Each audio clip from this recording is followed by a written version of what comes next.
கர்த்தருக்கு சோத்திரம். இன்றைய வேத வசனம் ஏசாயா 54ஆம் அதிகாரம் 7ஆம் வசனம். இமைப்பொழுது உன்னை கைவிட்டேன், ஆனாலும் உருக்கமான இரக்கங்களால் உன்னை சேர்த்து கொள்வேன். ஆமென். ஏசாயா 54ஆம் அதிகாரம் 7ஆம் வசனம்.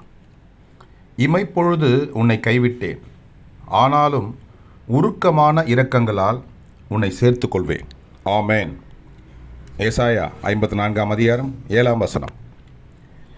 கர்த்தர் உங்களை ஆசீர்வதிப்பாராக, உங்களோடு கூட இருப்பாராக. ஆமென்.